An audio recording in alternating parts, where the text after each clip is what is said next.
Assalamualaikum teman-teman, selamat datang di channel Kebojero. Nah, kali ini saya mau bahas mobil ini lagi ya. Jadi kita santai aja ya sambil duduk di dalam interior. Biasa saya bahas di luar, tapi kita kali ini duduk ya di dalam interior sambil lihat-lihat pemandangan indah nih di dalam interior. Nah tuh, oke.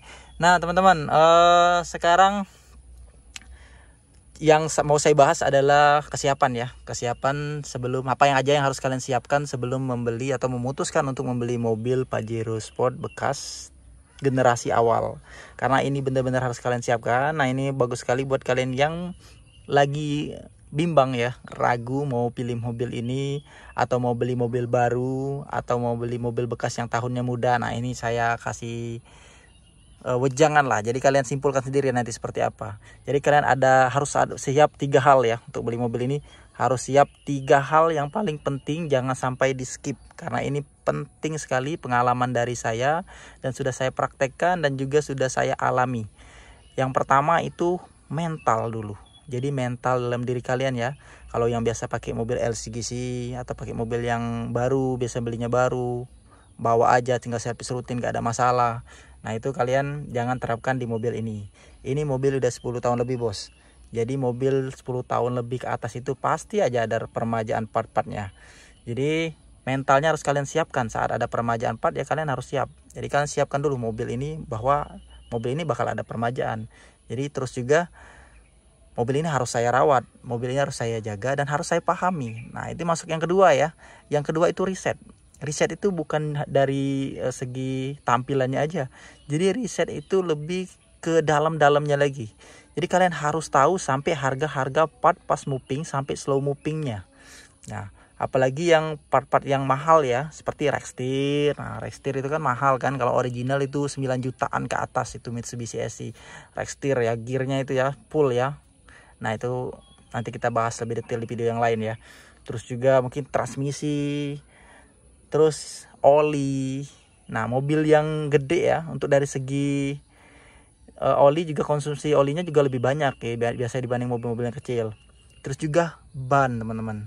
Ban mobil itu makin gede ya makin mahal, karena karetnya juga gede kan, volumenya banyak. Nah, jadi kalian harus benar-benar tahu itu, jangan hanya lihat senangnya aja, bagusnya aja, kerennya aja, gagahnya aja. Kalian harus tahu dan sesuaikan dengan keuangan yang kalian punya saat itu, karena jangan sampai mobil itu mengganggu ke ekonomi keluarga kalian ya. Jadi mobil itu buat menyenangkan, buat happy, buat bawa keluarga jalan-jalan, buat bawa jadi transportasi juga utamanya ya, tapi tetap harus jangan jadi penghalang kehidupan kalian lah. Jadi ekonomi kalian harus sehat, sesuai nggak dengan budget anda. Walaupun kalian ada uang cukup buat beli mobil, ya kalian harus pikirkan juga perawatannya. Mobil harus dirawat ya, namanya barang-barang kayak gini ya. Nah, teman-teman, yang ketiga itu adalah duit. Nah, duit itu paling penting. Bukan buat beli mobilnya. Saya anggap di sini kalau mau beli mobil ini ya pasti udah ada duitnya ya, pasti ada punya uangnya, pasti ngumpulin. Tapi spare uang lebih untuk peremajaan. Nah, ini saya tekankan sekali lagi, peremajaan. Jadi mobil yang seperti ini jangan dianggap baru ya, apalagi buat yang beli kredit ya. Beli kredit kalau punya uang 50 juta ya DP-nya 30 juta gitu, 20 jutanya buat peremajaan, jangan dihabis-habisin.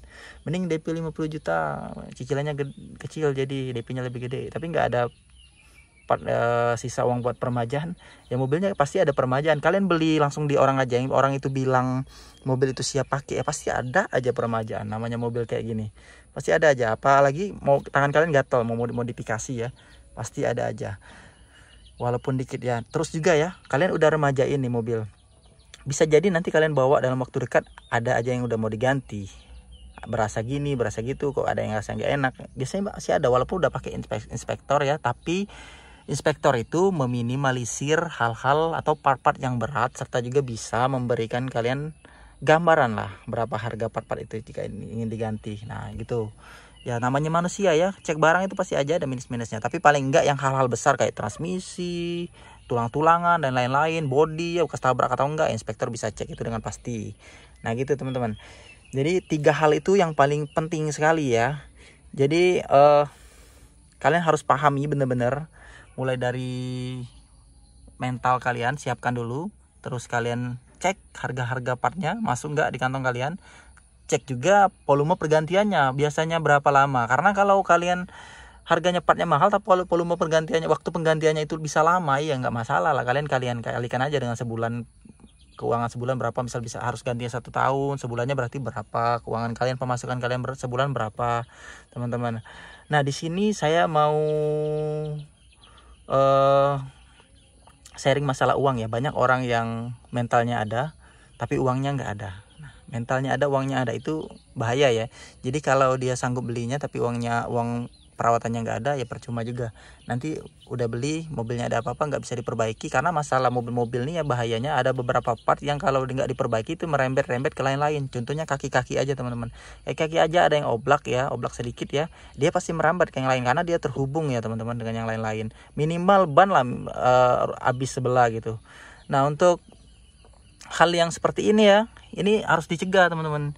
Karena kalau ada part yang memang harus diganti, ya harus diganti. Nah itu yang saya bilang harus siapkan uang spare ya. Jadi bukan cuma permajaan di awal, jadi kalian tetap pegang uang untuk perawatan mobil ini. Paling enggak ya, kalau kalian udah perawatan, udah permajaan, sisa spare uang, habis uangnya ya, kalian siapkan juga tabungan untuk perawatan mobil, mulai dari bensin, solar, maksud saya kalau mobil ini solar kan ya, sampai ke pajak dan lain-lain. Nah itu spare ya uangnya tuh teman-teman. Nah jadi 3 hal itu yang paling penting ya teman-teman. Mungkin video ini nggak terlalu panjang-panjang banget. Nah di next video saya akan bahas tentang harga-harga part slow moving dan fast movingnya yang saya ketahui ya dari mobil ini dan yang pernah saya ganti. Saya akan bahas. Jadi stay tune terus di channel ini teman-teman. Jangan lupa like, subscribe ya channel ini agar kalian nggak ketinggalan informasi yang bermanfaat dari saya.